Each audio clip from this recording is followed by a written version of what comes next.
It's spring. I'm finally starting to admit to it, although I'm only partly committed, so I put on a spring blazer and I've still got my boots on. So it's like the Spokane Spring Ensemble. But I see that a lot of you have followed, I think, the same philosophy. So why don't we go around and start with some introductions, and I don't want to put anybody on the spot, but I am actually going to start over here. And if you could introduce yourself, just a reminder so the folks on the phone can hear you, make sure that there's a microphone kind of in your proximity so that they can hear you. Haley Klein, I'm with the Washington State Healthcare Authority. I'm Kai Nevela, and I work for Yakima Valley Farm Workers Clinic. I also serve on the Better Health Together board. Good morning. Good morning. I'm Lynn Kimball, and I'm Director for Aging and Long-Term Care of Eastern Washington, and I'm on the Better Health Together board. My name is Terry Koski, and I'm with NAMI Spokane, National Alliance of Mental Illness. Good morning. I'm Julie Schultz, the Director for the School Nurse Corps program at ESV 101 that serves schools across 7 counties. Good morning, Julie Homecamp, the other Julie, with SNAP. Hi, I'm Lois Bernstein. I'm with Multicare Health System. I'm Harry Rosenkrantz. I'm the Director at Pioneer Center East, and I'm representing Pioneer Human Services. Good morning. I'm Joy Peltier. I'm the Chief External Affairs Officer for Planned Parenthood of Greater Washington and North Idaho. Hi, I'm Amber Johnson. I'm with SNAP. And I'm Dawn Kinder with the City of Spokane. I think you're skipping me and coming back. Okay. Seriously. Okay. Mike Lopez, Integrated Health Services Manager for the City of Spokane and Spokane Valley Fire Department. Misty Kunzman with Molina Healthcare. Kathy Olson with Molina Healthcare. Sarah Dorn with United Healthcare. Daniel Cannon with Coordinated Care. Tony Smith, Spokane Regional Health District. Bethany Phoenix Osgood with AmeriGroup Washington. Jenny Smith with Newport Hospital and Health Services and Pondray Health Coalition. Lindsay Root Ibivar with Chaz Health. Anthony Calloway. I'm an intern at Chaz Health from EWU. Ron Popowski, Healthcare Business Manager, Kalispell Tribe. Good morning, Jessica Papodas. I'm the Camas Path Executive Director for the Kalispell Tribe, and I also serve as a BHT board member. Hey everybody, I'm Allison with Better Health Together. And we're going to start in the back row, and I'm going to actually force you to use microphones so you don't get away with not being heard just because you're in the back. Hi, I'm Darren Nevin. I'm an emergency physician and medical director for Consistent Care. Lucy Lipinski, Chief Operating Officer for Spokane Neighborhood Action Partners. Cameron Flynn with SNAP. Lillian Bergman with Operation Healthy Family. Paula Williams, Operation Healthy Family Dental Access. Good morning, Jerry Allen with Impact Strategies Inc. I'm here representing Smile Spokane. Cindy Hoagberg, Community Health Plan of Washington. And a few more folks around the perimeter. This is a big crowd today. Hi, good morning. I'm Christine Canassa with the Healthcare Authority.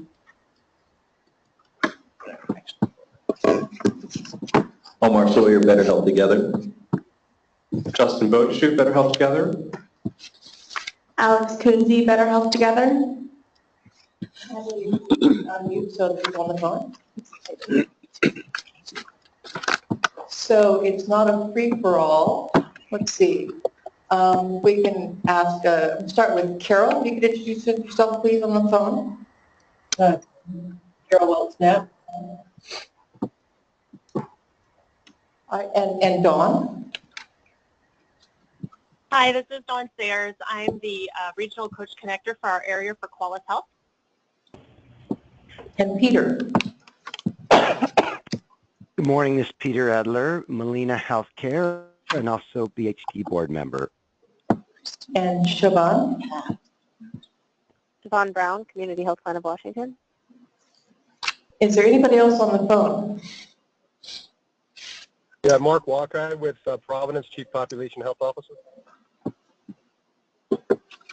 Okay, great, thank you. Anybody else? Okay, terrific. Great turnout.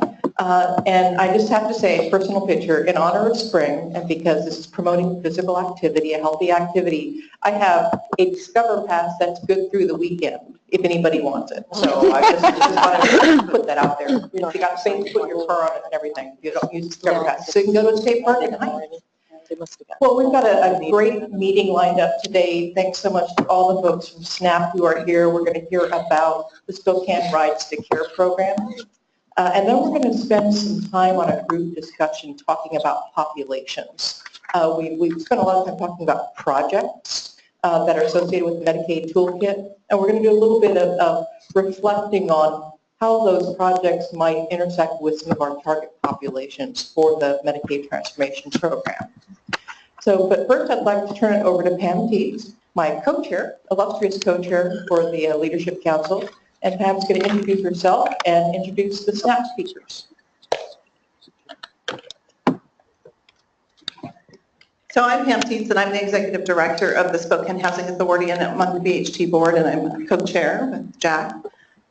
Spokane Housing Authority, I think part of the reason I'm on the board is it brings that social determinants of health piece to the equation, and we all know that it's really hard to be healthy if you don't have a place to live. And so I kind of bring that to the table along with a lot of partners.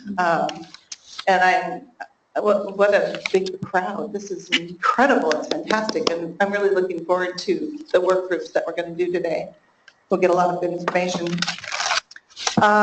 So I'm going to introduce my buddy, Julie. Julie Homekamp is the CEO of SNAP, Spokane Neighborhood Action Program. And I think you brought folks with you, so I'm going to let you introduce them. Yeah. Thanks, Pam. Good morning, everyone. Good morning. I'm going to invite Dr. Darren Nevin and Mike Lopez up.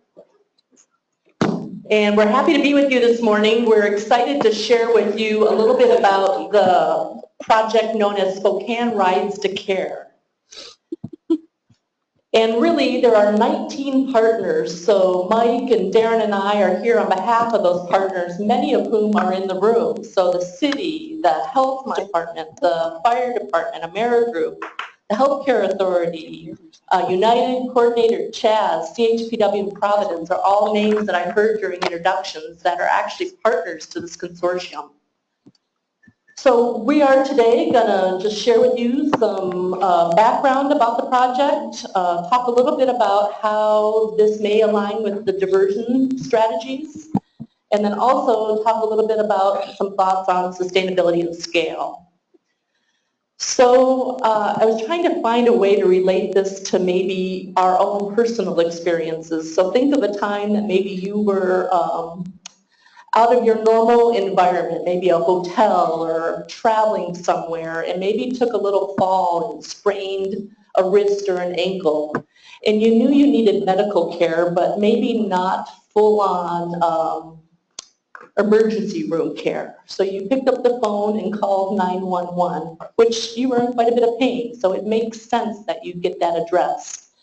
This type of program, as far as transportation, might be something that worked for you in your own individual situation.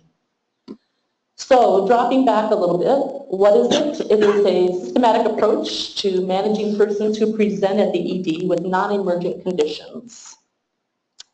And the gentlemen that come after me are going to talk a little bit about how specifically you get into the program.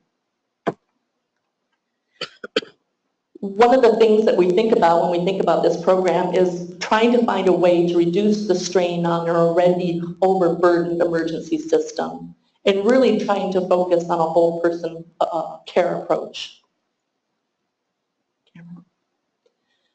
So we have three main goals. One, to find a cost-effective way to support transporting folks with a low acuity condition, reducing inappropriate use of the ED, and developing a long-term partnership with the healthcare sector.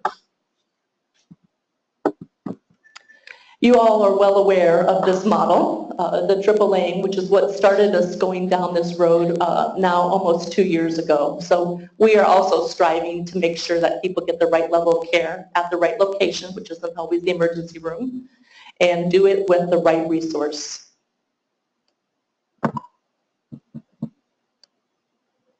So, My name is Darren Nevin, and I'm just going to kind of talk about the history. This started a little over 2 years ago with the mayor's task force to do a lot of reforms on the EMS system, and they did a lot of diverse things like figure out which bridges the fire trucks could drive over. It was an absolute emergency in certain parks in town. A lot of other logistical things, and this was one of the recommendations because our data, we have a really good data-driven EMS medical record, was showing that every year we're getting a 10% increase in low acuity calls. What's a low acuity call? It's really minor stuff like a sprained ankle or maybe one episode of vomiting. The lowest acuity calls keep going up every year, but our strokes and heart attacks are not going up every year. So we saw this as kind of an unsustainable route and a way to improve the overall healthcare experience. We also saw that our hospitals at the time were going on divert a lot more. So our emergency medical system is a little bit broken in the sense that we pile patients up, we board them, we don't make more capacity in our ERs. So this was a way that we could get people who really don't need to be to the ER into an urgent care. So the emergency department is kind of the great equalizer. It doesn't matter if you have insurance, it's not going to help you. The only thing that gets you into an ER is the acuity of your situation. So this really helps people that have no insurance because it takes them to a lower cost place of care. If you have no insurance and you happen to sprain your ankle and you can't walk, you have to be taken to an emergency department if you go in an ambulance by law. And so this we feel like is an equalizer and will help the low-income population because it's going to save everybody, not everybody, but it's going to save the patient money because they're going to go to a more appropriate place. We also know that it's really hard to get into our doctor's offices right now, and something that I really underestimate, but the more I work with Medicaid, I found out is people on Medicaid don't have cars. And that kind of blows my mind, but the transportation security is like so big. We solve so many little crises all the time just by getting an Uber or cab or taking somebody somewhere. It's really blown me away how, you know, being in the non-Medicaid population, everybody I know has a car, but most of the Medicaid population doesn't have a car. And also there's a big habit, and it's just in our DNA because we all remember going to the ER when we were a kid and we had a fever. It's very much in the culture of the Medicaid population to just go to the ER. You don't even have to think about it. That's where we go when we're sick. And so we're trying to retrain that a little bit with this program. So the low acuity calls are going up 10% every year. And like I said before, this addresses a problem that an ambulance can only take someone to an emergency department. So we came up with a approach where the patient actually signs that they're not a patient and they agree that they're refusing services. And then we come and pick them up and we take them to an emergency department. And we hope that this is going to still have people use 911, but we'll be able to channel them into a lower acuity setting, and as opposed to taking them to the highest acuity setting every time. Thanks, Darren. So I want to start out by saying, and it's something I always tell everybody when I speak at different conferences throughout the state and in the region, is that EMS has a propensity for practicing the true definition of insanity. Doing the same thing over and over again, expecting different results. And truly with low acuity individuals up to January 16th of this year, we were practicing insanity. We got called, we responded, we put somebody in the back of the ambulance, we took them to the emergency department where they were treated, released. 2 days later they called back. We do the same thing over and over again, and we kept wondering, gee, what's happening here? Why are we doing this?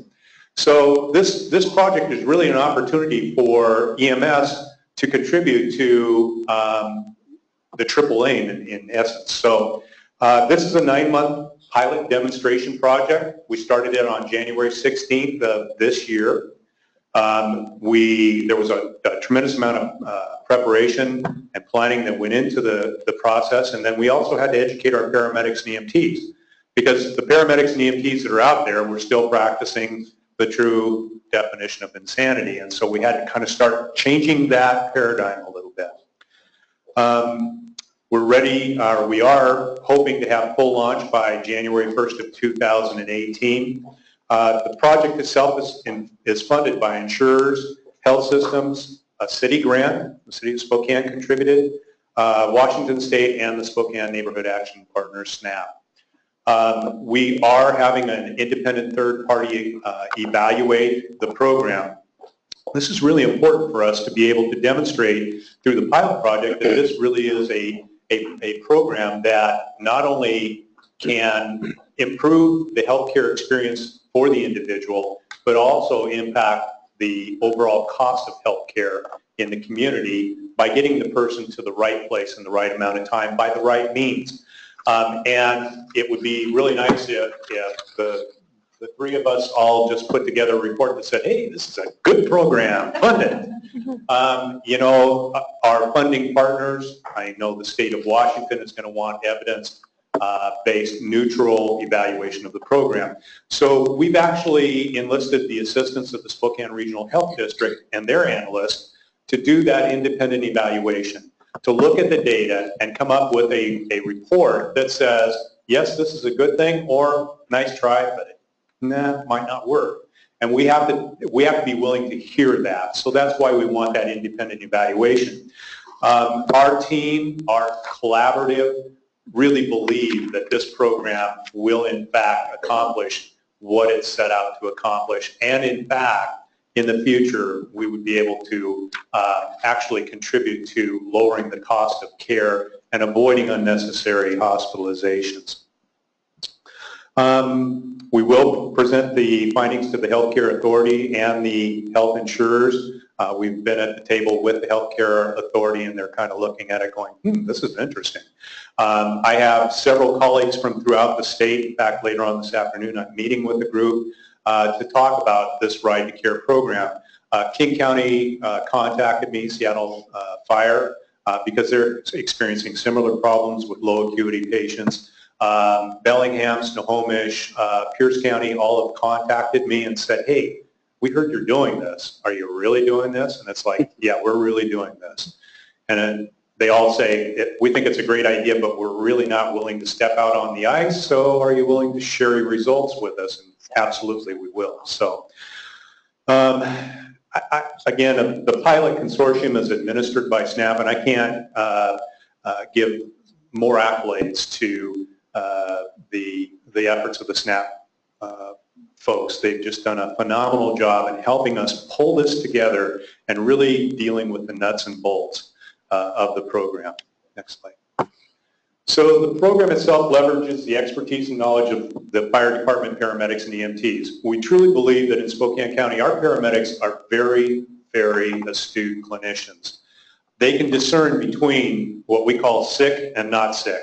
The cardiac and stroke, the cardiac arrest, the severe trauma, sepsis, those kinds of things. And those individuals who are lower acuity yet still deserve access to health care. We do a full assessment when we arrive on scene, and then we identify appropriate clients who are then offered the opportunity to engage with the Ride to Care program. And we refer clients to the program based on the assessment findings. As a side note, both Cameron and myself get notified of every referral on our phones, and then I go in, if not at that time, the next day and review each clinical report that the paramedic generates to make sure that we're making appropriate referrals. And if there's an issue, then I reach out to that paramedic and we use that as an educational opportunity. It's voluntary. We have a lot of folks who still believe, as Darren was saying, that, you know what, I get my care from the hospital emergency department. The only way I know how to get there is in that really cool blue and white ambulance, so I want to go to the hospital and I want to go in the ambulance. We don't try to dissuade them from doing that. That's their choice to do so. Next slide. So steps to transform the current response. Next slide, please. So let me back up. We don't need to change this slide, but what we do is take a proactive process improvement approach to this. So like I said, I review every report. We get feedback. Cameron gets feedback from the urgent cares when they feel that maybe there was an inappropriate referral, that the individual had to be transferred up the hill to the emergency department or across the street to the emergency department. And based on that information, then we refine the program to make sure that it actually is meeting the needs of the clientele that we're serving. For example, we got some notification that really I didn't know from one of the urgent cares who said, you know what, you're referring abdominal pain, not like an aneurysm type abdominal pain, not pregnancy, we've eliminated those, but abdominal pain in general. They lack the diagnostic tools. They don't have the CT, the MRI, the ability to image somebody's abdomen to rule out pancreatitis or a kidney stone, something that would need to be seen in the hospital. So rather than referring an individual with abdominal pain to the urgent care by a ride to care, we just know intuitively that they're going to end up at the emergency department anyway. So that was kind of an eye-opener for me, and certainly we adjusted the protocol, advised the paramedics accordingly, and then we move on. And we look at that on an ongoing basis. So, you know, we really believe that hands-on, immediate management, process improvement, if you will, is really important to the success of a program, whether it's a pilot program or long-term. So how are low acuity responses handled prior to January 16th? Somebody called 911, our communication specialist went through a series of questions, determined the level of acuity of the individual based on the caller's answers to the questions, and the closest Spokane Fire Department unit was dispatched. On certain calls, anything other than what we call alpha, which is a very low acuity call based on the initial triage, we also send an ambulance. We treat the individual on scene, and either the individual said, you know what, I'm feeling better, thanks a lot, don't want to go to the hospital. We'd get a refusal sign, we'd go back in service, and that individual, we wouldn't know whether they got health care or not. Kind of there was a gap in the system, if you will. But they signed the release, and then we went back in service, or we put them in the back of an ambulance, regardless of their condition, and we sent them to the hospital emergency department. So, same process, low acuity, the alternative, the new program, the pilot. We send a Spokane Fire Department unit. It may be an engine company, or it may be one of our alternative response units, which is another innovative program that the fire department has recently implemented. We treat and evaluate the individual, and then the individual is offered the option to enter into the Ride to Care program. The paramedic explains their findings to the individual, says, I truly believe that you could be seen appropriately in an urgent care setting. We will arrange for transportation to the urgent care, and if you need it, back to your home. And would you like to try that? And if the individual says, yes, count me in, we notify the non-emergency medical transportation provider that was selected by the consortium. They respond, pick the individual up, take them to the urgent care. They're seen at the urgent care, their condition is treated, they may get prescription for medications, and then they're transported back home by the same medical transportation company if they don't have transportation available to them. So the benefits that we're seeing, the client receives same-day care, jokingly, but if you've been in the emergency department recently, at both the downtown hospitals, their waiting rooms are full. Those folks are doing the very best job that they can with a large surge. I was in the Sacred Heart, not to pick on Sacred Heart, but I was there yesterday at 1 o'clock in the afternoon, and literally, not only were all the beds in the treatment area filled, but the waiting room had somewhere around 30 people waiting to be seen. It's a cost savings for the client, it's a cost savings for the insurer, and overall for our community by accessing appropriate, less expensive care. We have flat rate transportation provided to and from the urgent care center, as I said. We do offer the opportunity to go to the pharmacy. As Darren was saying, a lot of these folks don't have motor vehicles. And if at the urgent care they receive a prescription for a medication, we don't do them any good if we just take them back home and they're unable to fill that prescription. So we have, we've contracted with, or we've partnered with the Chaz Clinic across from Holy Family Hospital, and they have an internal pharmacy, so the individual's needs can be met at that pharmacy. Or we've also partnered with the Providence Urgent Care at 4th and Division, and if the individual needs to go to the pharmacy, we'll run them up the hill to Sacred Hearts Pharmacy. The reason for that is that just those two pharmacies is because every pharmacy may have a different relationship with the individual's insurer, and what we don't want is for the MedStar transportation company to go from downtown Spokane up to the north side, out to the valley to find a pharmacy that's suitable for the individual, either for their medication prescription or their insurer.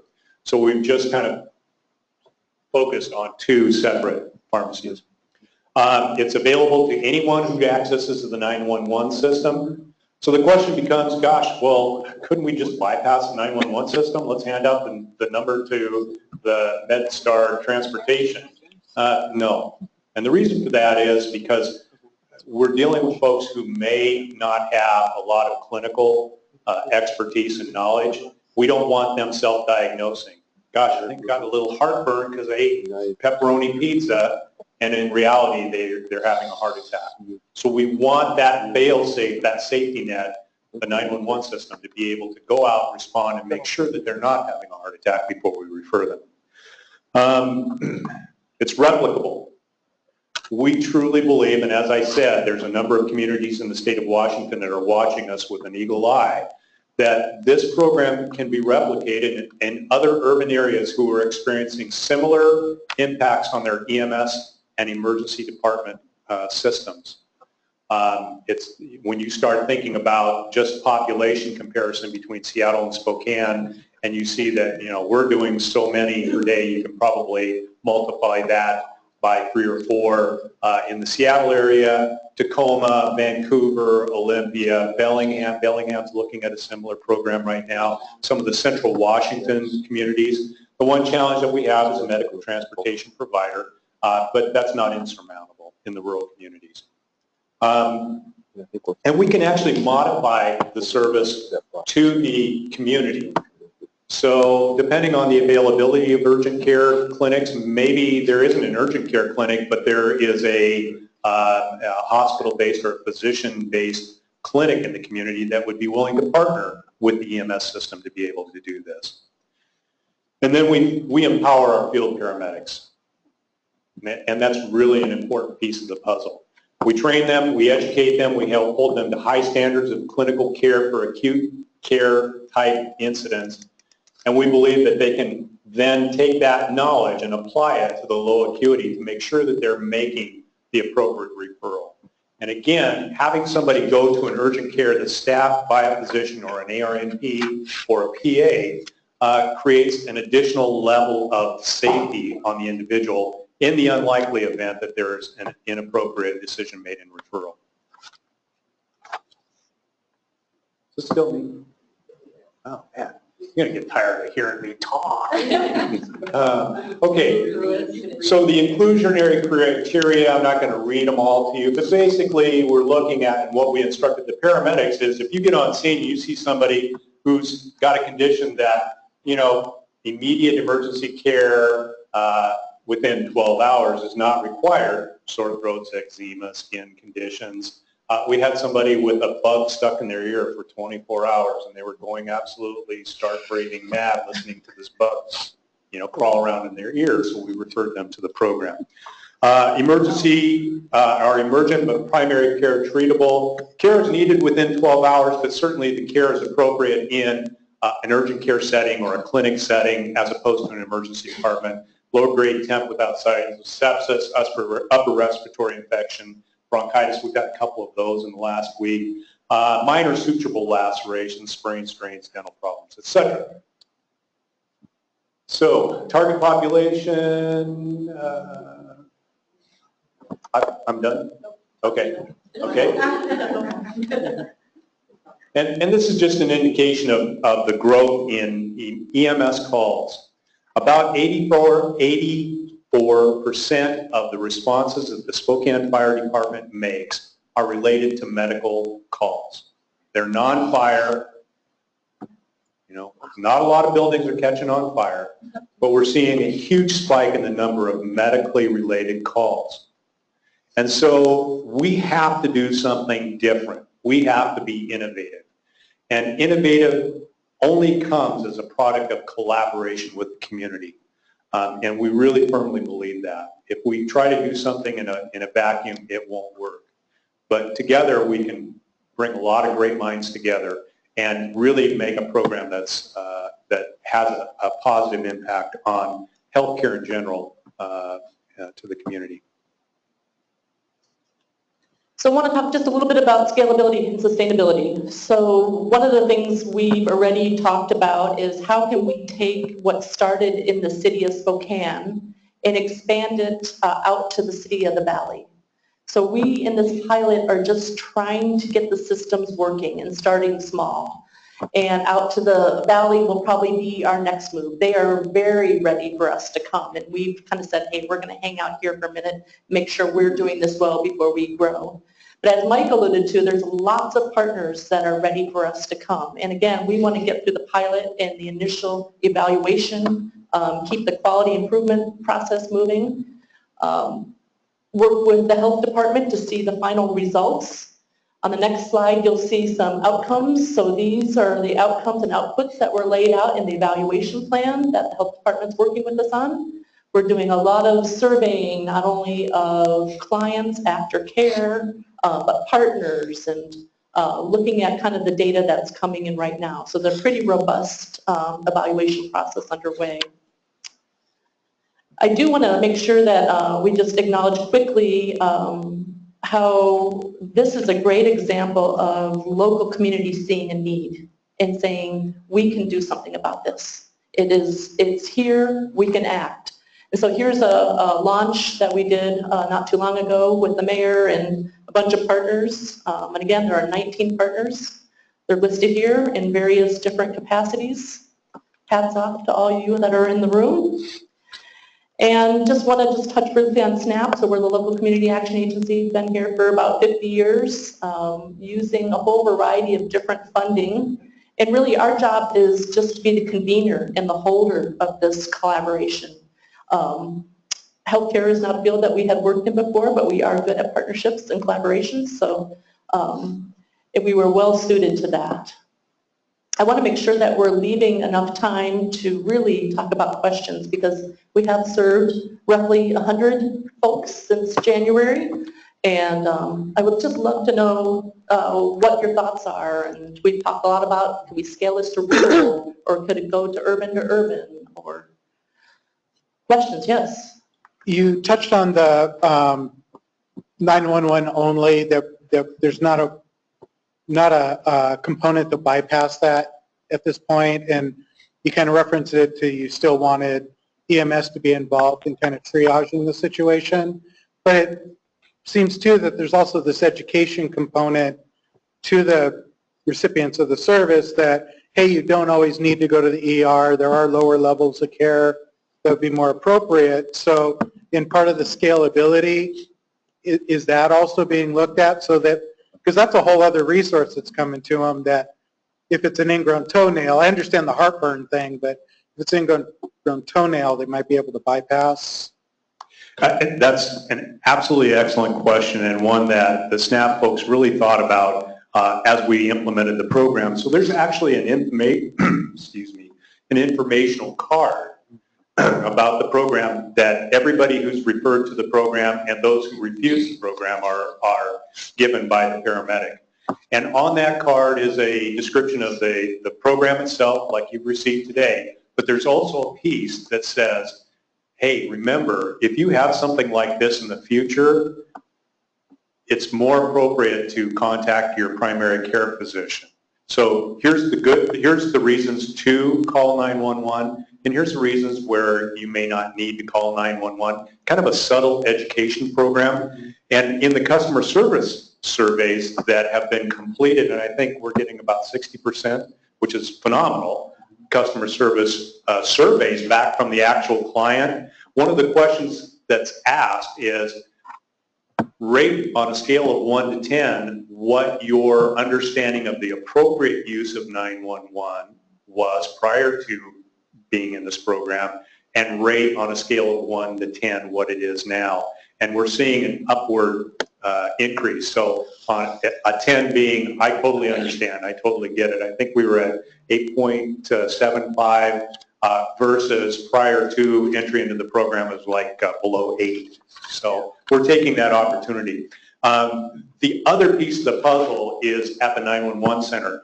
The Spokane Combined Communications Center, which dispatches all of the fire services in the area, is actually undergoing accreditation by a national accrediting body. The whole reason, well, I shouldn't say the whole reason, but one of the primary drivers of seeking accreditation at the national level is that so that we can implement what we call the Omega protocol, or a nurse line, where we would physically have a nurse in the Combined Communications Center so that when the dispatcher or the communication specialist asks those questions and they get to a point where it says, you know, this can be answered by a nurse, the call gets transferred right directly to the nurse, who takes over the triage and provides education and guidance to the caller, as opposed to pushing the go button on engine companies and ARUs. Okay, thank you. Yes, please go ahead. You had said that this program is available to anyone regardless if they're on Medicaid or not. So I guess my question is, of the 100 people you've served so far, do you know what percentage are on Medicaid? And then also, do you know of the Medicaid population, how many of those people are new to Medicaid? Because in my experience, the folks that usually call the 911 are people who've never had insurance, and that's why they do that, is because they don't have a primary care provider. So I was curious about, do you collect any of that data? Yes, we're definitely collecting payer source data, and our payers are our funders, so they want to know which patients we're transporting in theirs. But 51% so far of the 100 patients that we've transported, we do just under 1 patient a day right now in transporting our Medicaid. Your other question, I think, was how many people are not on Medicaid, and we're actually not seeing that much anymore. Medicaid saturation, I think, we have. Isn't that awesome? So in case we you're don't. worried that repeal and replace was good, that would be the reason to say that it's not. Now, there still are a ton of people that have high deductible plans that pay 100% of everything for the first $6,000, which is a lot of us. But I'm not seeing many people in the ER that don't have Medicaid or self-pay anymore. Was that your second question?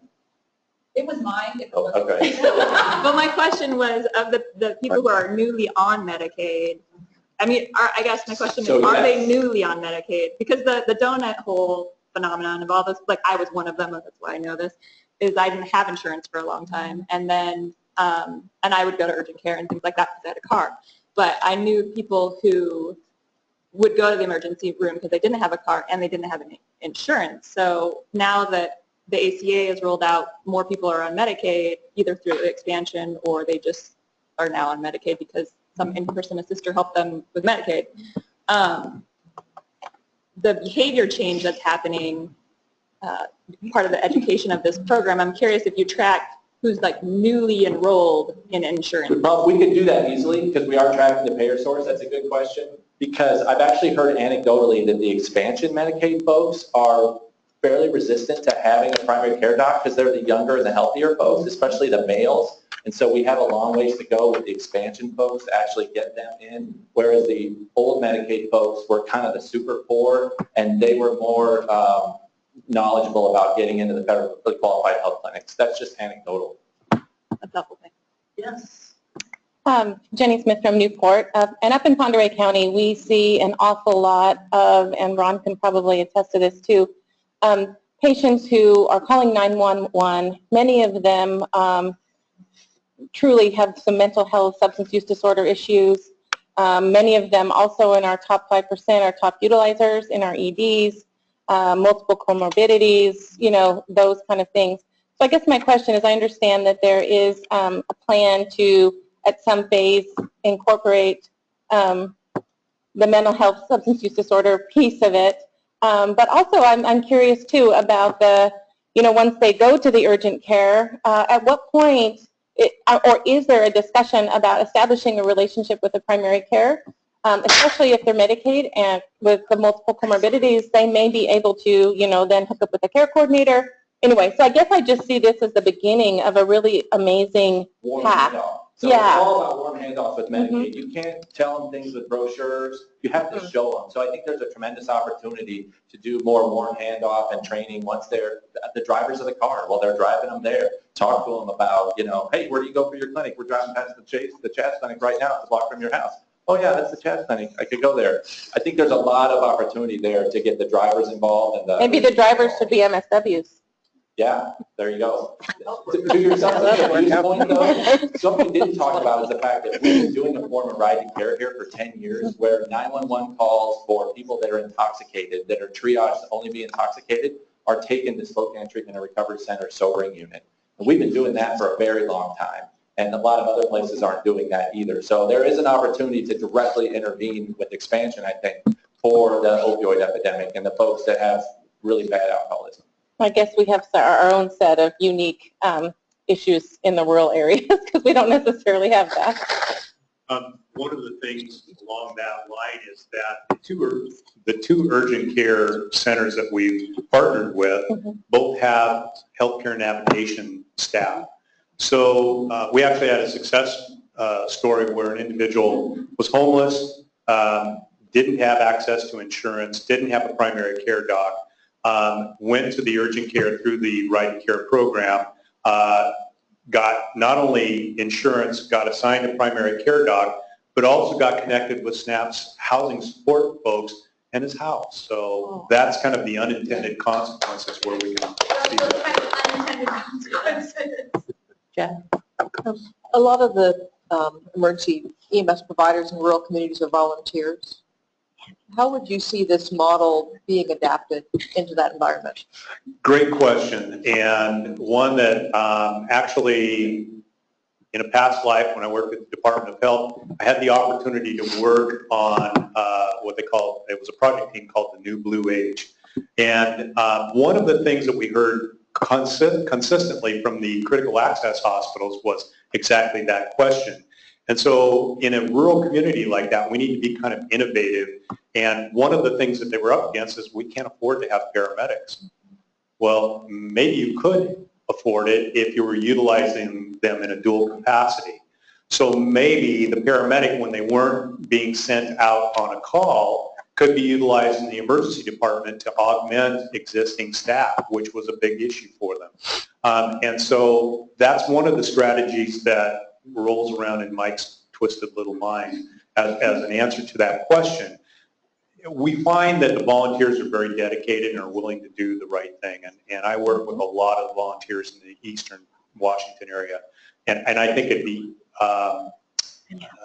appropriate, it'd be easy, and the people would be very receptive, the volunteers, to being trained in a program like this. Yes. Hi. Something we've seen a lot of is, say a person with mental illness has, a decompensation of their symptoms, becomes, unmanageable at home. So a family member will call 911 to get help for them. And I'm kind of curious what the criteria or the procedure is right now. Are those people automatically still routed to the hospital or the ER, or is there anything in place right now for those individuals? We're really not targeting the mental health population. They tend to be a little more volatile. You don't always know what you're getting, even if it looks like someone who's very cooperative. So there could be some opportunities with our new psych hospital to take them there in the future. But right now, for someone who's a little depressed or is having a fight with their family members, we're not taking those folks to urgent cares. And do we have any questions on the phone, Justin? First of all, I'd like to offer congratulations for terrific work being done. I was encouraged or enthused to hear the excitement in this room, Mike, when you said, and they got attached to some housing back through SNAP. I think what we're all seeking is finding a way that we can continue to move upstream. And clearly the work we're doing clinically is critical.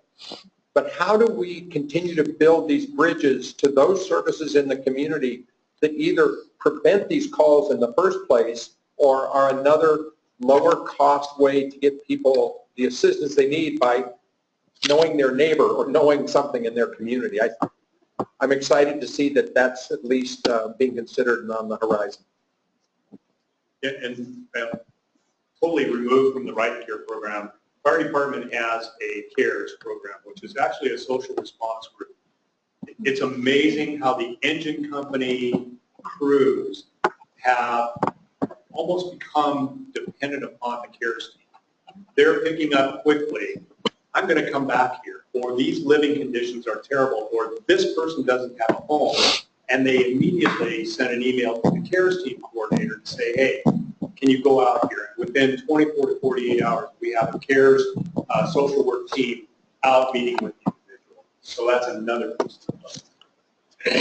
So as Torney said, I mean, this is a terrific program, particularly all the partners, and I know it took a lot of work. My question is this just adults or adults and children?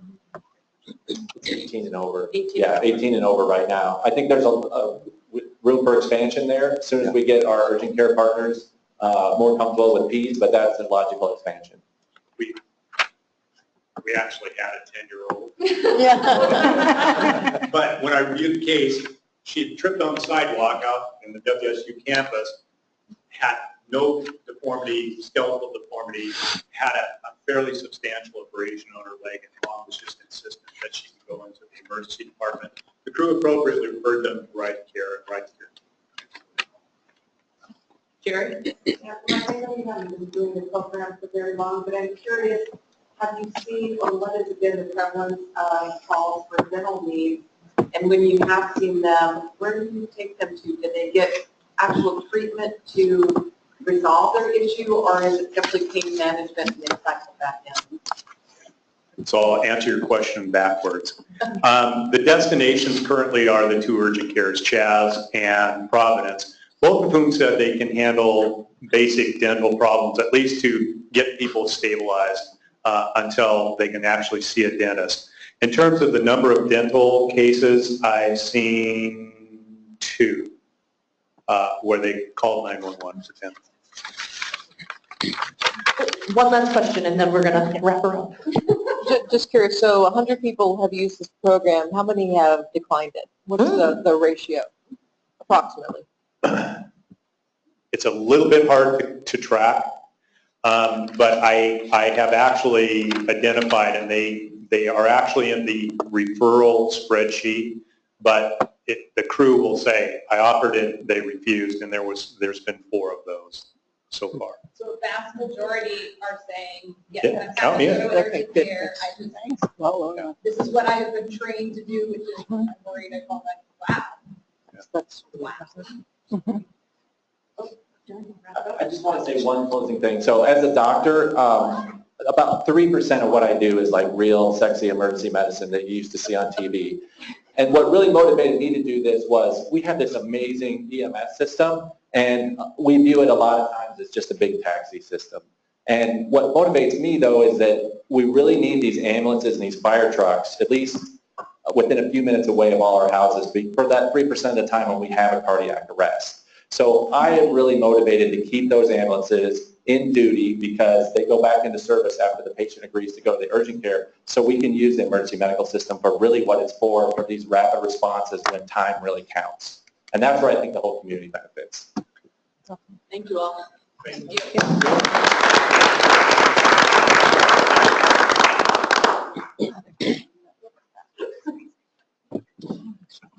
All right, thanks so much, Snap and team.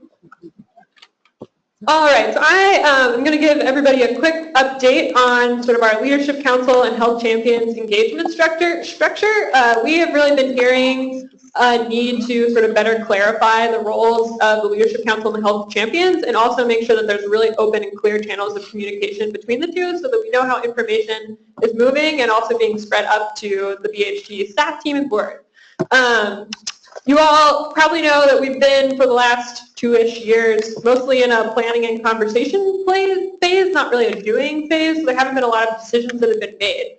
To date, the Leadership Council has had two decisions. One was the vote to endorse our 5 regional priorities, which all voted yes, and the other was to vote to endorse the pathways as our pilot project. Also, everyone said yes. They were both voice votes with no nays. As we move into the demonstration period, and we're going to have the project selections throughout this year, we're going to see that there's more actual decisions that are going to be made, and we're going to need to really solidify how this sort of voting process works and the membership process. So we have expanded our Leadership Council sort of membership. Currently, and as it has been and will be, membership to the Leadership Council is on an organizational basis. So your organization is the member. However, many of your employees, you can send as many people here as you want, but the organization remains the member, so there's 1 vote per organization. Hopefully all of you have signed the community commitment form. I actually know there's a couple of new folks in the room that we're going to have to catch. Welcome. That's a form that really just says that you agree with our 5 regional priorities and sort of aligns, make sure that everyone who's here at the table has the same vision for collaborating on improved health. Something that is new here is we are going to ask that Leadership Council members be in attendance for 2 out of every 3 Leadership Council meetings. In this 5-year demonstration period, we're going to be moving so fast. We really need to make sure that everyone at the table is up to speed with the information. We're going to do our best to make sure that if you do miss a meeting, there's ways for you to catch up. That's why we send out the recaps through the MailChimp, and we've also started recording these meetings so that we can post a webinar online. So in the event that you missed meetings, it would be totally appropriate to reach out to BHT staff and say, hey, I couldn't come to the meeting, but I listened to the webinar. That will count as staying engaged in attendance. What we're sort of adding in is new is a structure for how us as BHT staff can make sure that we're checking in and keeping everybody up to speed and knowing that you're engaged. So we're adding sort of in a new process where when any Leadership Council meetings will always remain open. Anybody can come, any community member, and you can be here even if you haven't signed the community commitment form. You just won't be a voting member unless your organization has signed or has sent in that form. So we have sort of developed an internal process where if a new person comes to the table, Justin or I will be reaching out to them, doing a BHT 101, and then giving them the community commitment form and kind of walking them up to where we are at this point so that the next time they come to the meeting, they're a little bit more up to speed, even though this is so complex. I know it kind of takes more than 1 meeting. Additionally, we have sort of started this disengaged member status. This is a completely internal designation. No one's going to be given any scarlet letters to wear or anything like that. The point is we want to know if you have missed 3 meetings so that we can make sure that you're up to speed because decisions will be made or information is flowed so quickly. We just want to know that everyone is at the same page. So in the event that your organization is not represented at 2 out of the last 3 Leadership Council meetings, we'll give this sort of internal flag as, hey, we got to go check in on that person, and Justin or I or a team member will reach out and say, hey, what's going on? We haven't seen you. Let's get up to speed. And then in the event that no contact can be established, if we reach out and we haven't heard from you for 3 meetings, then we are going to remove your organization from the voting status because we really need to know that everyone who's making these decisions are educated. Yeah? How do we handle the communities that we serve, community member representation, and is our community 1 vote or multiple votes for community members? Leadership Council membership is organizational based. Yes, thank you, Allison. Okay, so that's the Leadership Council, and then we also have our health champions. Our health champions are made up of the rural health coalitions as well as some Spokane-based coalitions and the community strategy teams that helped to build out those strategy maps that we made last summer. What we really want to make sure here is that there's really strong communication happening between the coalitions and the Leadership Council, especially for our rural health coalitions, which are scattered out through the counties. We understand it's really hard for them to all get here and show up at the Leadership Council meetings, but the information and the conversations generated in those meetings is so valuable to informing our work. We want to make sure it's not missed. So what we're going to work to do is establish sort of a better structure within each rural health coalition. Justin and myself are going to be working individually with each coalition to make sure we kind of develop a style that works for their own capacity and schedule. What we're going to ask is that each rural health coalition assign 2 roles, a coordinator and an ambassador. Back to you. The coordinator, their responsibility is to take notes, track attendance, schedule the meetings, really be that staff logistics person on the ground, and track attendance and notes and make sure they're being sent back to the BHT team so that we can stay up to date on what conversations are happening. We understand that a lot of these coalitions have different levels of capacity, so we are volunteering BHT staff time, Justin's time, to serve in that coordinating role. Justin's actually already doing this for a few of the rural health coalitions. He goes out to their meetings and serves in this coordinator role.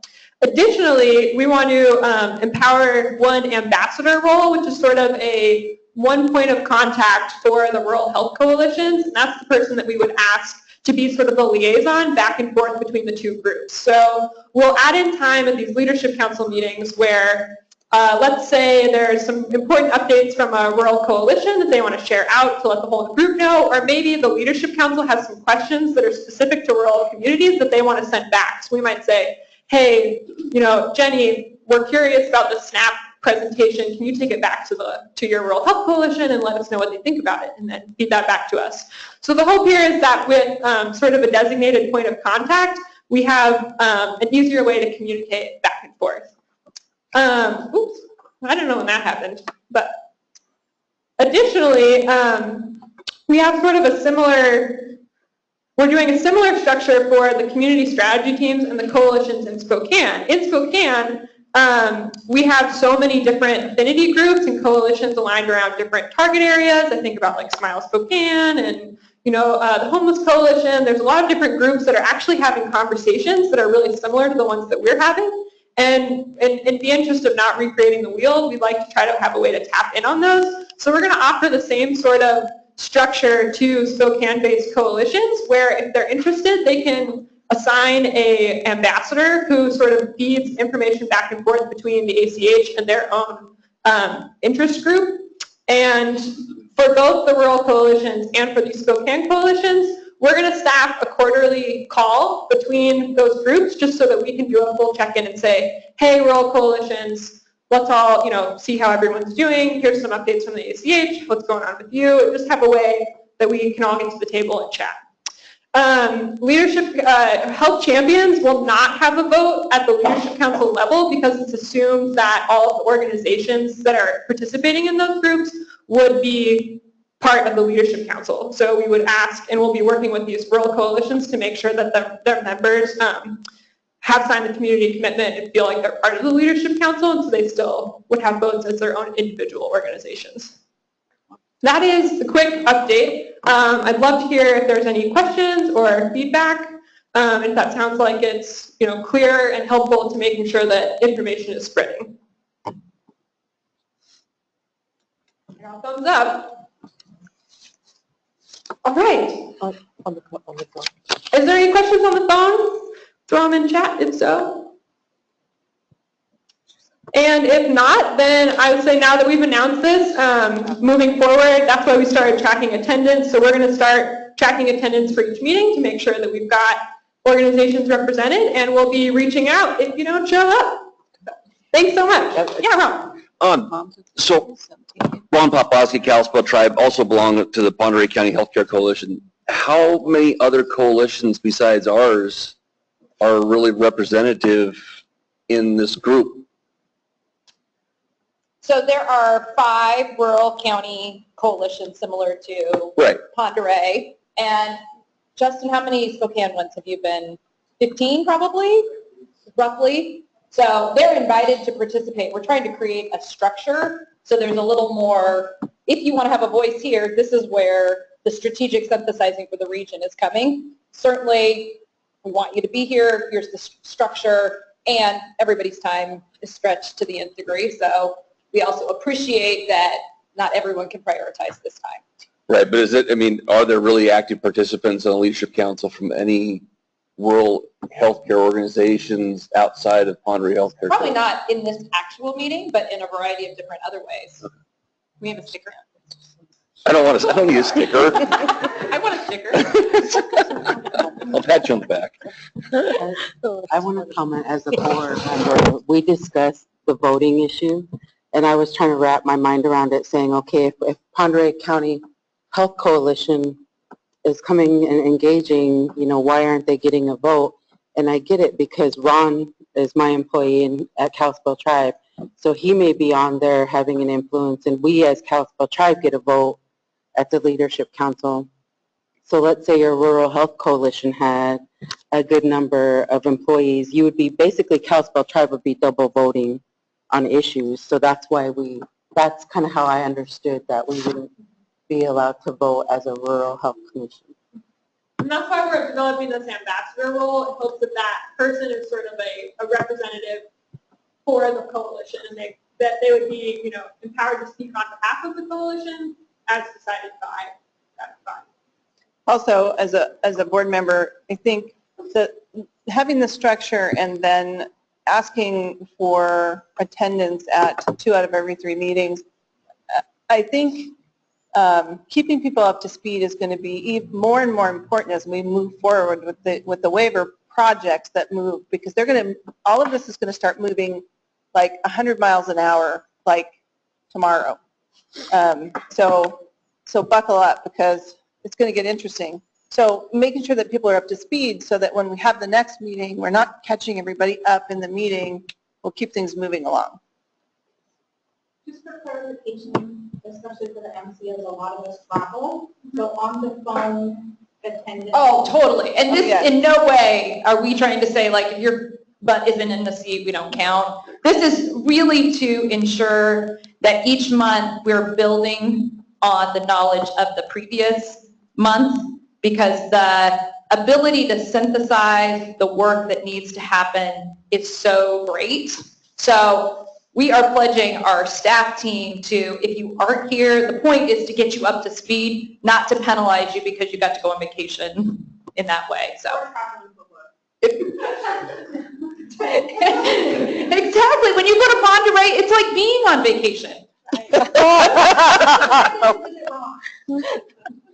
Yes, us would be another one that's like a vacation. All right. Well, thank you all so much. And I'm turning it over to Allison. Wow, I think our machine is moving with a mind of its own. So I'm just going to set that there so that I'm not the cause of it. So we are, part of all of this structure is to try and get more community synthesizing actually happening in these meetings. For those of you who have been on this 2-year journey with us, it has been a lot of me standing up here trying to convey complex information in the most appropriate way across sector and so forth. And so I'm feeling increasingly proud of how much we all know and how many new acronyms we have learned over the last 2 years, and that we can start to do more work trying to synthesize information. So we are going to divide you up into 4 groups, and I would just ask that BHT board members are not all in the same group, because we want them listening for the feedback.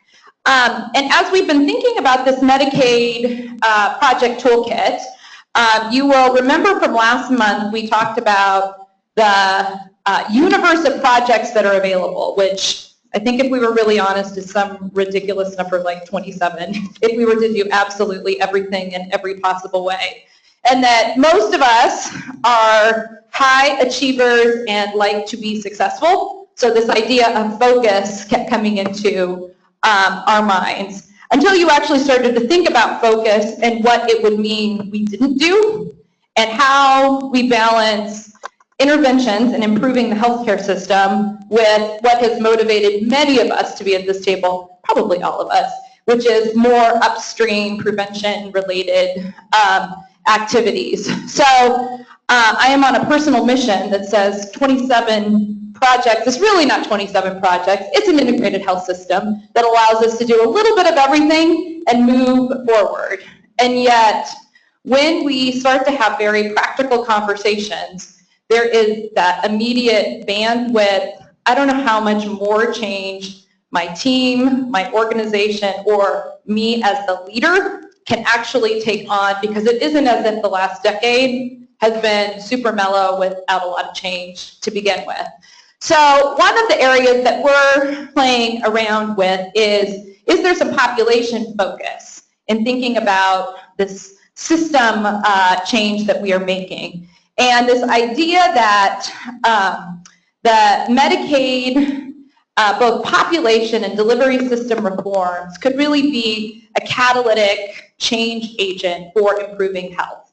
Meaning, if I have made some clinical changes based on my Medicaid population, it isn't like my Medicare or my private pay folks I'm going to treat differently in their clinical experience. We could be using that investment to try and transform the care all the way around. So I want you to just sort of hold that in your heads as we're thinking about the system reform.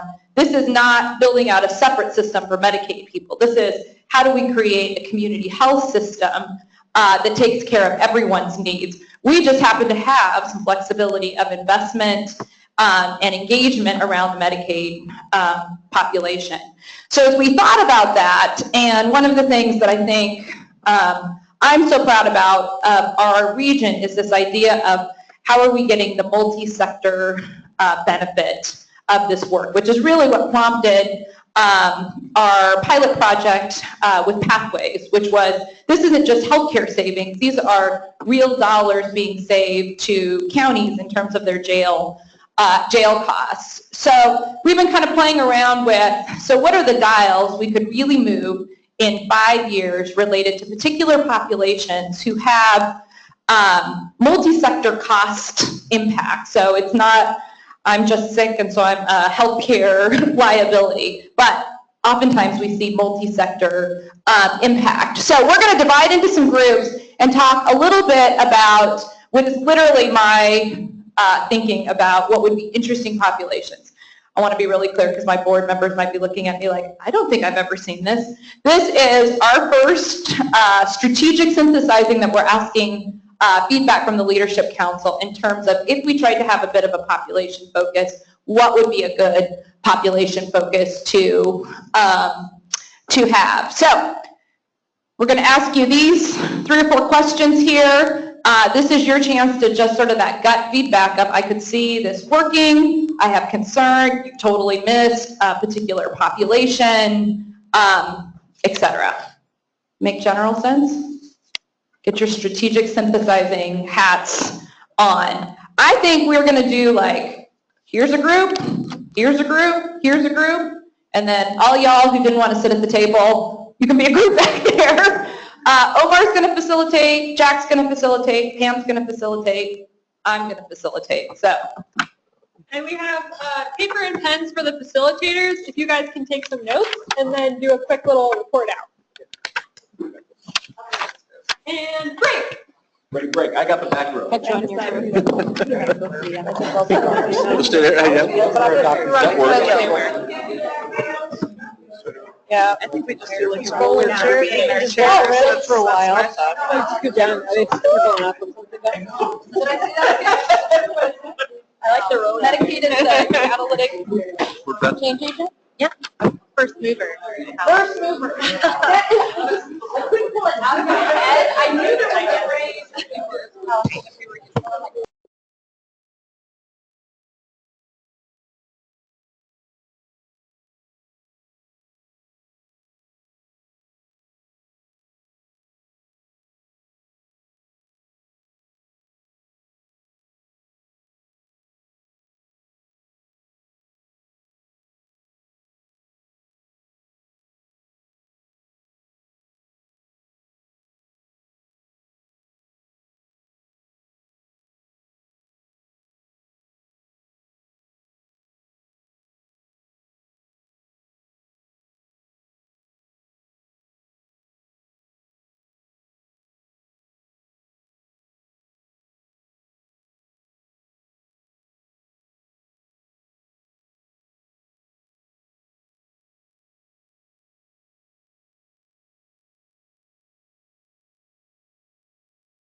Hello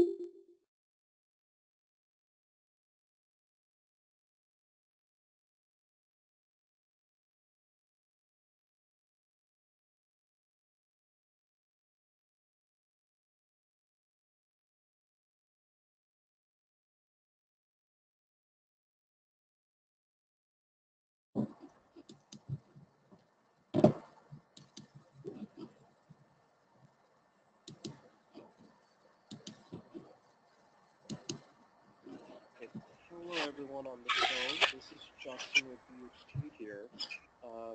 The folks who are here in person have broken out into 4 different work groups discussing the slide that you see before you. I just want to check to see if everyone has been unmuted and is willing to participate here.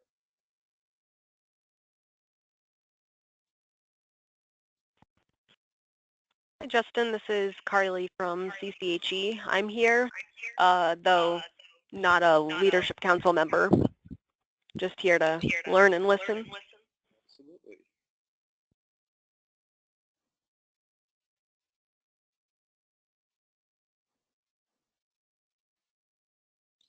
Well, Carly, I'm not hearing anyone else jumping in on the phone here, so it looks like it's just you and I again, as it has on the previous 2 leadership councils. I think that's great because you have been following the ACH work pretty closely, especially here at BHT. So do you have the discussion slide in front of you? I do, yes. Okay, great. So when I was first hired on at BHT, I was hired on to do the work groups for the social determinant of health work groups. And that was 5 strategy areas around housing, transportation, food security, and areas like that. And Hadley was working on our population health strategy areas. So that's our chronic disease management, birth rates, environmental hazards, things like that.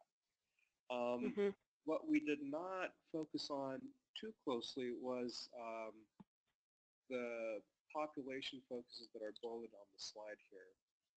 Foster care, diabetes, pregnant moms, and justice-involved populations. 2 of them are population health related, diabetes and pregnant moms. We did talk quite a bit about diabetes, but really there wasn't a strategy that BHT put together, or at least the work groups put together. And the pregnant moms were discussed as a really important group to work with, but we're thinking that there were already a lot of existing resources to serve that population. When it comes to foster care and justice-involved populations, our pilot project in Perry County is a jail transitions program. So BHT has been involved with that, but it did not come up as a specific strategy area in our strategy maps with our social determinants of health. And then foster care, I'm really surprised actually did not come up all that much in our work group conversations. But I think you know enough about BHT we can go through the 3 questions. Yeah. This might work with the Medicaid waiver work we have ahead of us. Yeah, I just have a quick background question, which is, so these, because you said, you're surprised foster care came up.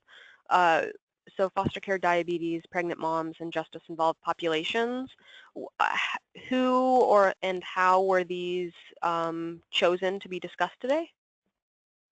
So there are elements in the Medicaid waiver projects. Oh, okay. For the populations. Okay. Historically, though, BHT has not had a deep dive conversation in these 4 strategy areas specifically. We've tangentially touched upon them, but now here's this opportunity that we could possibly get some funding and serve the population. Okay. This is Siobhan Brown. I'm from Community Health Fund of Washington. I am on the phone. I was wondering, I don't remember foster care being called out as a specific piece in the toolkit. I am interested in what, if there are specific projects or what that might be tied to that population, or if it's a general focus across a number of projects. Let me clarify myself here, Siobhan.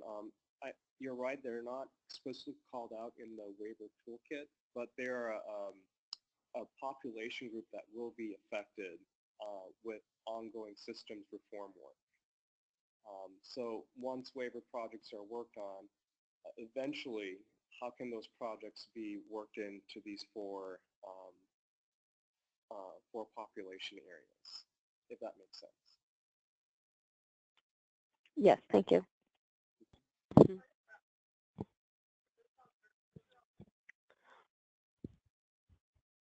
So working through the questions here, I'm going to be looking at the time to see when our whole group will be reconvened. But would focusing on these four populations areas, foster care, diabetes, pregnant moms, and justice-involved populations, would that be true to our regional priorities as you've been involved with BHT so far?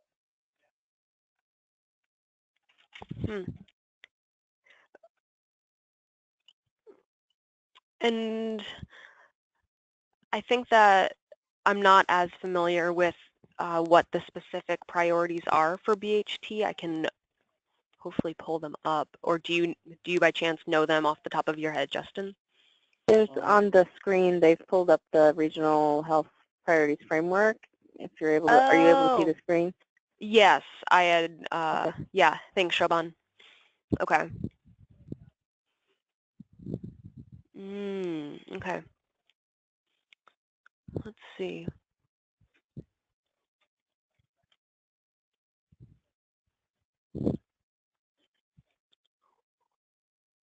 And to add some further context and background around this,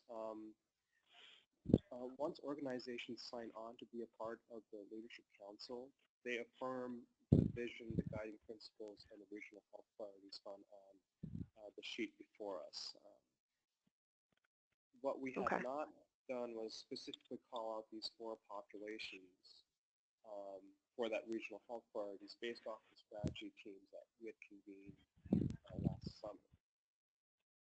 So the question that we're asking is there a way that we can incorporate these four important groups into our guiding principles of regional health priorities? Okay.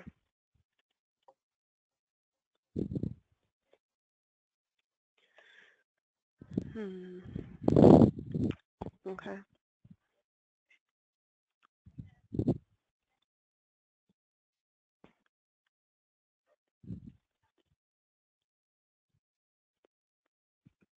Well, I think in terms of the getting upstream, certainly the pregnant moms and certainly does. I think there would need to be a diversion piece with the justice-involved populations to help, not just be jail transitions. Diabetes, unfortunately, the toolkit doesn't really allow for a focus on primary prevention, so we'd have to think about how we could, just because of the time scale, there's not, you can't earn the incentives on primary prevention in that case, but how we can focus on primary prevention in the long, incorporate that and get a longer term outcome while still meeting the toolkit's timeline on which focuses on secondary and tertiary prevention.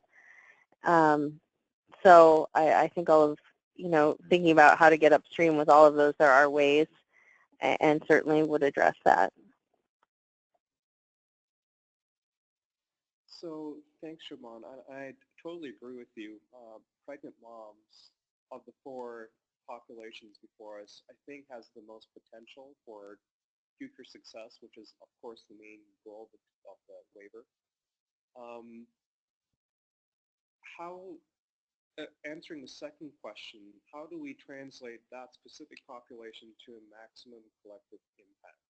So how would focusing on the pregnant mom population impact the other regional health priorities that BHT has already set forth on the page before us?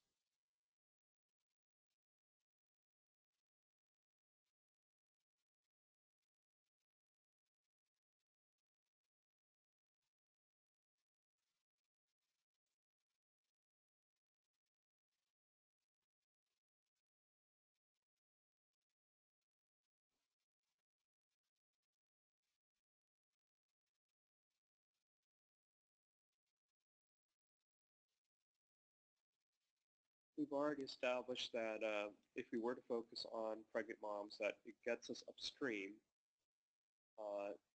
It's more or less aligned with regional priorities. But how would you make the case for the maximum collective impact? Well, I mean, maximum collective impact, certainly, you know that low birth weight and all of those have a lifelong health impact. It's not just, you know, you're born underweight and then you get over it. You have, you know, you have a lifelong health challenges often when you are low birth weight. So there's one thing. I know that we see a lot of, in the last few years, we've seen a lot of infants who are in the NICU when they're born. That's extremely expensive. Also, long-term health challenges. All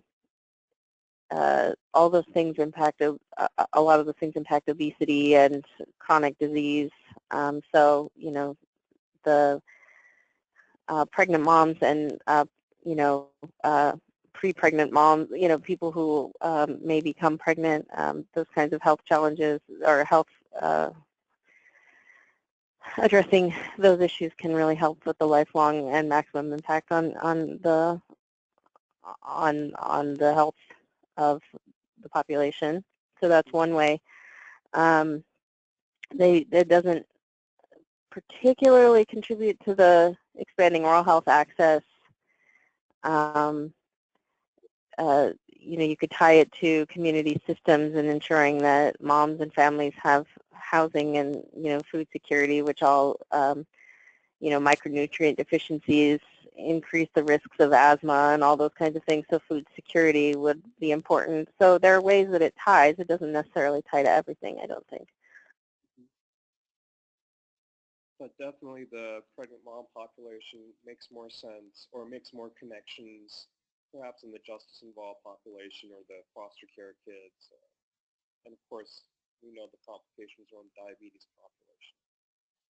Well, I mean, justice-involved populations, if you're thinking about diversion, mental health, substance abuse, jail transitions, I mean, jail is a very expensive population, not just for Medicaid, but for the county. So, you know, there are other things to think about with that. Are we saying we're trying to pick one population, or are we trying to see the ways that these 4 different populations all fit in with this system? I guess, I'm not quite sure if we're trying to focus in on one or see how all 4 fit in with the system. We're spending an equal time on each, but perhaps there might be a population that makes more sense when it gets to the upstream question or the maximum collective impact question. We can go any direction. Going back to the justice-involved populations, though, we've seen a little bit of data about the relative age of people going through diversion programs, and you know, in some areas the people involved with the criminal justice system are older. So what is the potential for getting upstream with a population that's older that may have a hard time changing behavior or changing life circumstances when it comes to employment, things like that?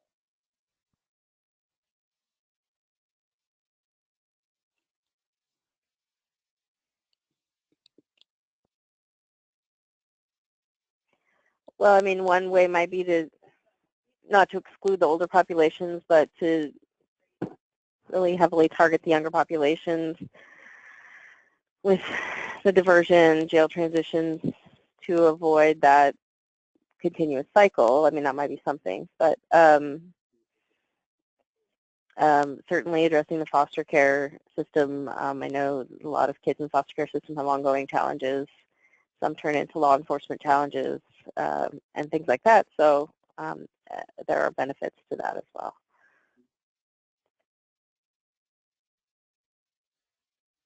Carly, do you have any thoughts you'd like to add in?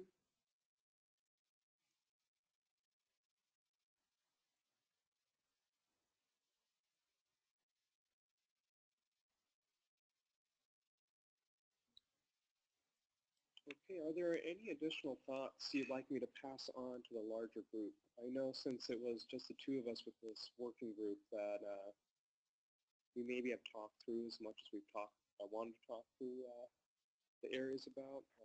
I do believe the groups here at the Philanthropy Center are still working through, but it's mostly chit-chat. So we might be reconvening fairly soon. I mean, the only thing that I would want to think about is how, so we have 4 populations, all of them are, you know, have an importance. There would be important things that, ways that they could be helped, or, but would it be effective to try to have populations that tie together in some way? I don't know. I'm trying to think through for a larger impact, or maybe these are the highest cost populations and we need to address all of them. That's what I guess I'm not quite certain of in this region. So. Okay.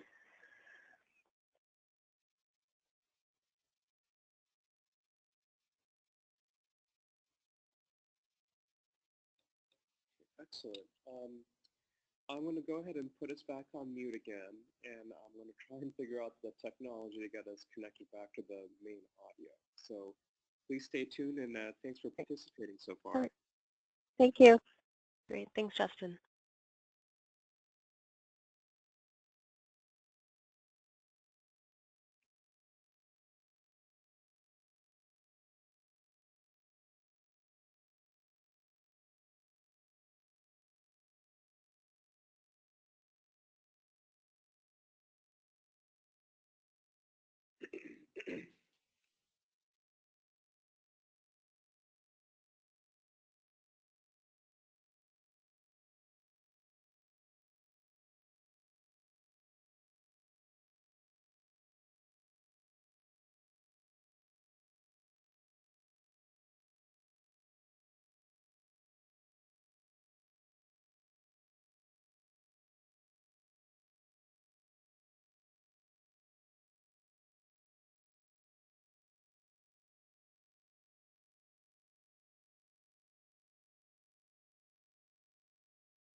I just think about as a working mom that my ability to easily access my nutrition is so hard.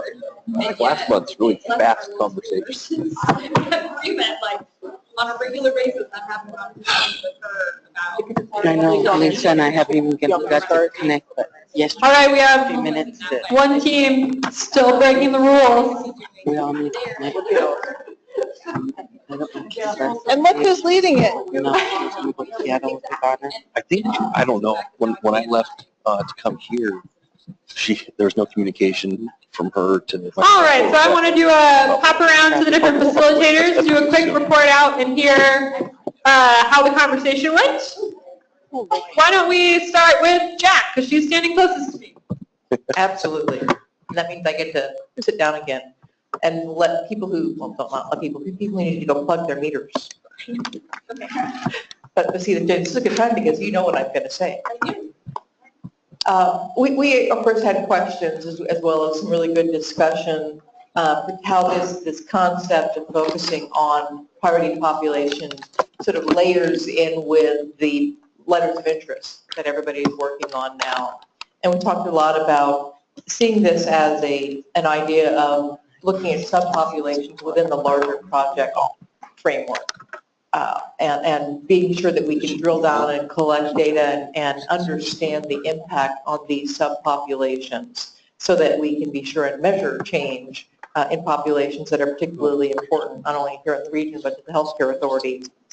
We had some questions about how this would be done from a data perspective. It seems like no matter which conversation I'm in, it always ends up as data. And is there going to add complexity for those project leading organizations? Are they going to have to be focusing on collecting additional information? But we thought that perhaps that a lot of this would be capturable out of the claims data and being able to segregate populations based on claims data. So ideally, it would not have an impact on the project leads. We talked about the foster care category a lot, and there was a strong recommendation from the group to broaden that to look particularly at homeless youth. Not just the foster care population, but homeless youth are a major population affecting a lot of our communities, and homelessness in general, not just youth. Then we talked about sort of prioritization, and if we had to focus on our recommended who would be at the top of the list, diabetes came out on sort of across the board, that this was a population we absolutely want to be tracking across all projects, whether or not it's specifically targeted at the diabetes population. So for example, if there was a diversion project, we'd want to see if that was having impact on people with diabetes. After that, we had a little bit of disagreement with one side was pregnant moms and justice involved being the next two priorities, and foster care a little bit lower down on the list.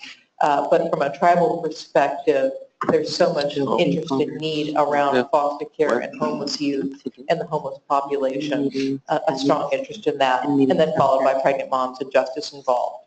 So that was sort of our take on the discussion. Any other comments from the group or any questions? All right, thank you. I'm going to move back to Omar. We'll see if we can maybe get it tomorrow. So with our conversation, it primarily centered around homelessness being one of the biggest regions where we can make the biggest impact right now, just because though it is a broad area, there's a lot of areas where we can focus on specific families. There's different sectors of chronically homeless people, the emergently homeless needs. So we feel like, overall in our discussions, that's what our main focus was, and feeling that to make the hugest impact, the homeless population could broaden and stretch out and have the biggest impact over our population group here. We also focused particularly around foster care through Embrace Washington and those different groups as well, the permanent foster care groups and those different levels of that, and post-foster care, specifically the 18 plus, and how the foster care system and how they're going to be treated moving forward. They probably have, a lot of different social determinant issues that aren't being addressed. So how do we address that population after they turn 18, or is it just 18 and you're done to figure it out on your own? We also wanted to focus on addiction and opioids. We felt like addiction and opioid with the homelessness group that we selected can fit in perfectly. And it all, I feel like, tied back to that homelessness conversation that we were having. All of these different areas to make the biggest impact, we felt like we can fit in different pieces. Yes, it wouldn't address every concern. We know that if we focus on one population, another population might be left out. But for the overall good and the greatest impact, it would be that homelessness group. Any more that we have to add?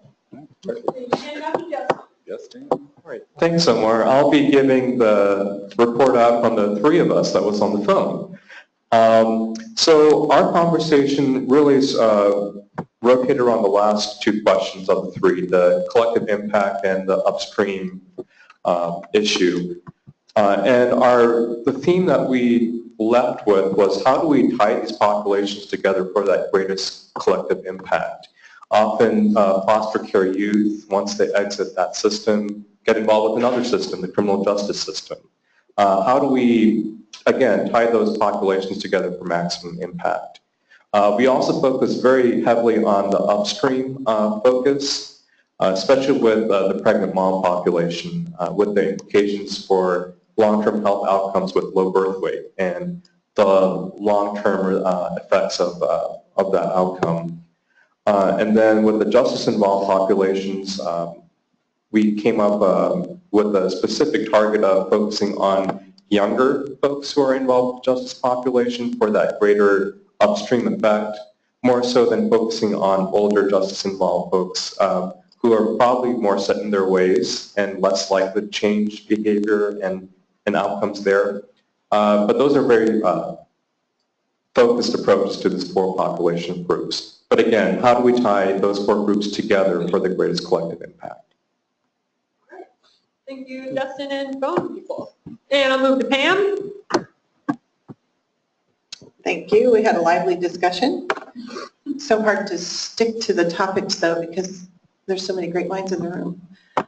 So we focused a lot on upstream. We talked a lot about how far upstream can we go to make sure that we're preventing some of the stuff that happened and how important that is. We also were wondering why or how we focus on behavioral health issues. That seems to be a priority in our group, people with severe and persistent mental illness, and how we might impact that in some way. And many of these same populations will cross over into that category, and so I think we just wanted to keep that on the radar screen. And the group really liked the idea that we would target and focus for more impact. And we want to make sure that the health equity perspective is not lost. Did that cover everything? All right, thank you, Pam's group. Joy's reporting. And Joy. So I'm not very focused. I'm going to stand up because sitting is the new smoking. So, Had a girl. So we talked a lot of about some of the things you all mentioned. We kind of started our discussion around the social determinants of health and how living in a certain zip code often will affect your average lifespan, and maybe focusing on some of the zip codes that have the lower life expectancy, because people living in those zip codes tend to fit or at least touch all of these categories. And then another thing we talked about was family planning and how women who have access to birth control and comprehensive sex ed can plan their children so that then there will be less people in foster care, and that when women are pregnant, they are ready to do that. And then also that not every woman who is pregnant, it results in birth. There's a lot of women who experience miscarriage or the pregnancy isn't viable. Often there are complications and sometimes women choose abortion. So when we talk about women who are pregnant, we need to include all women who are pregnant and just not moms. And then the justice-involved populations, again, we talked about how that oftentimes correlates with the zip codes with low mortality rate or high mortality rate. Is that right? Okay, I got that mixed up. And then the other thing that we talked about was behavioral health and how 1 in 5 people, am I saying this right, are involved with, how did you say that? 1 in 5, you said 1 in 5 people. 1 in 5 people are affected by mental illness. Are affected by mental illness.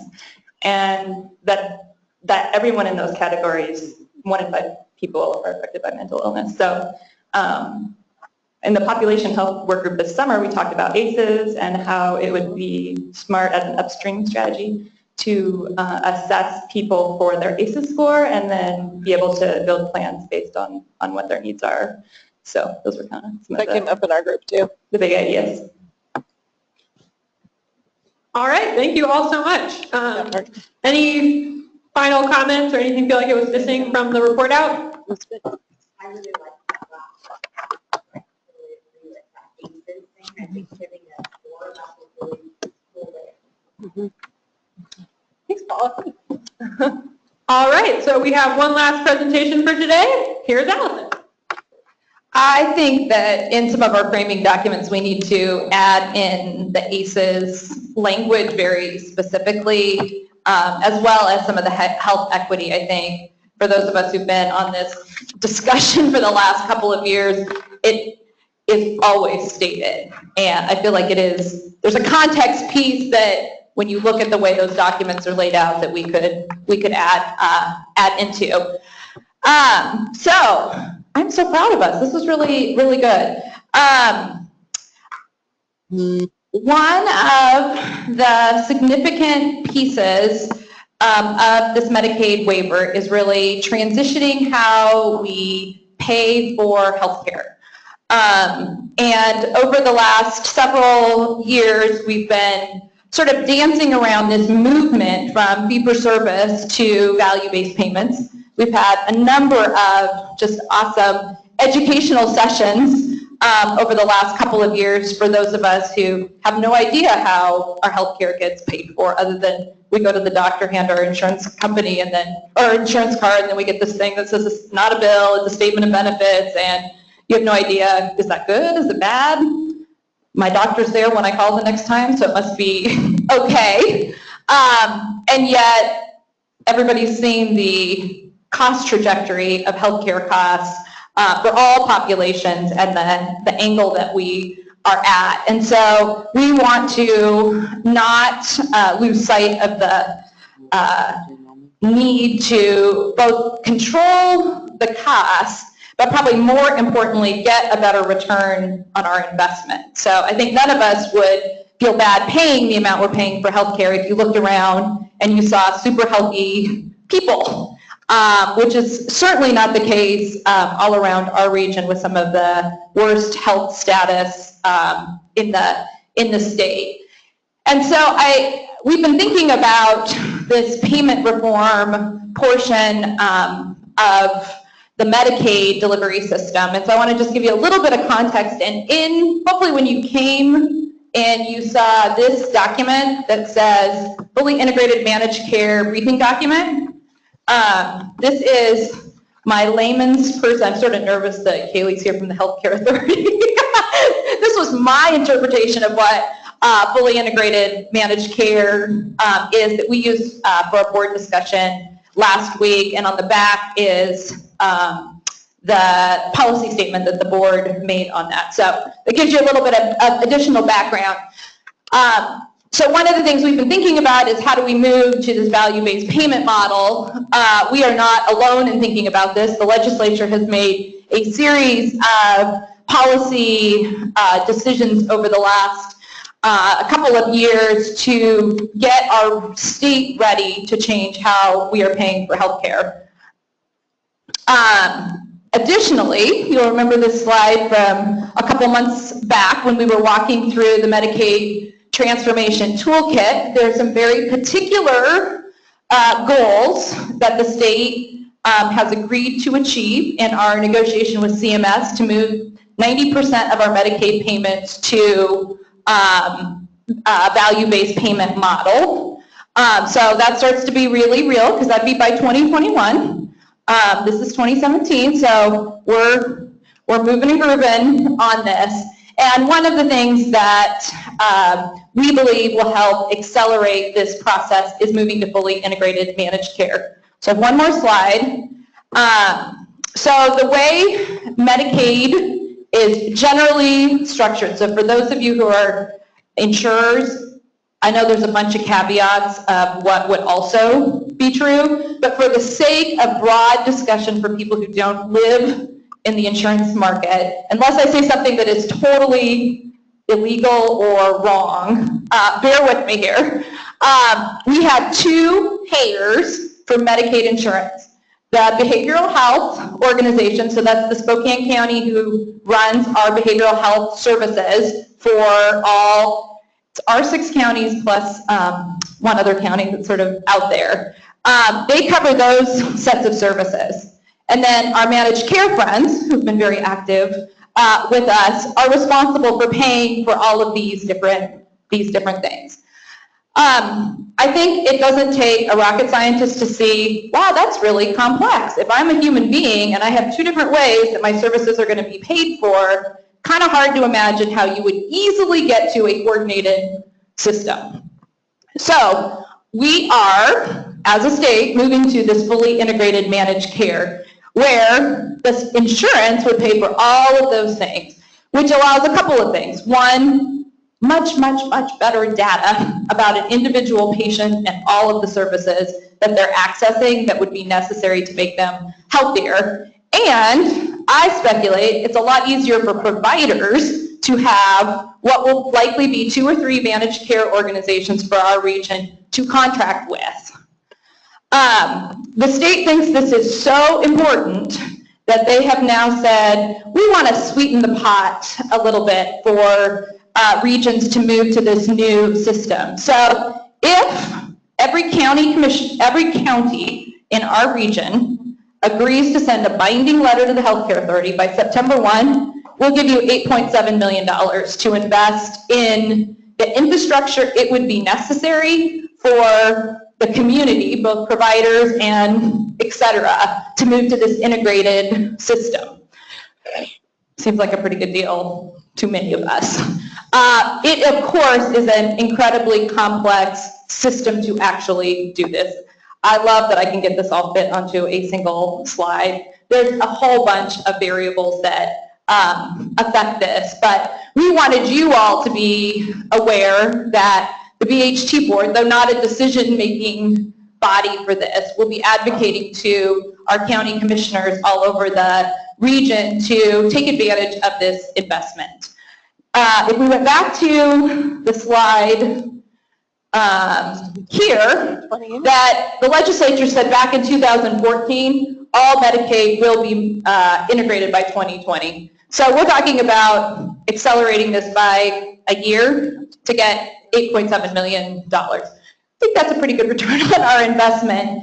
And probably equally important to thinking about that is when we think about moving to value-based payments and the ability for the region to earn more dollars the faster we move to value-based payments. And I think our team spent a ton of time on the road the last 2 weeks out with a number of our rural partners, and we are so close to being at that tipping point of an integrated model, for sure in our rural areas, and I feel generally confident that our Spokane region can make that move. And oftentimes what is preventing us from being able to move faster is we need to be clear about what are the financial resources that are going to be available for this type of transformation. So we think this gives us a great sort of starting point to answer what is, some complex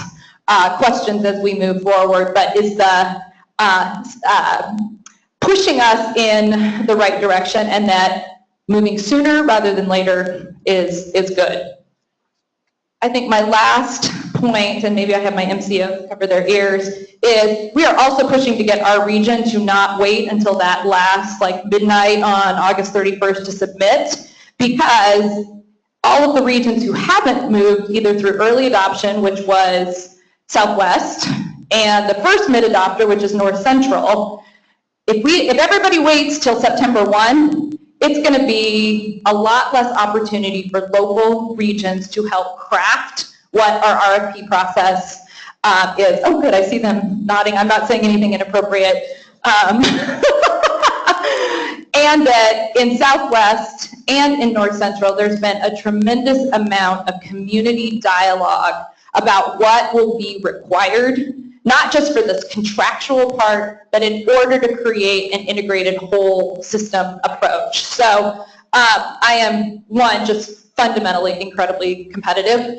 And so don't like the idea that we might be region 7, 8, or 9 in terms of moving to this. And we have established such great community partnerships with our managed care partners, with our behavioral health partners, and with our healthcare partners that this just feels like that opportunity to really move us through the process as quick as possible and give sort of the strategy thinkers the picture of what the finance model is going to look like. So with that, I'm happy to answer any questions, although this is all I know. So maybe just reading will be sufficient. No, I'm just kidding. I'm happy to answer any questions.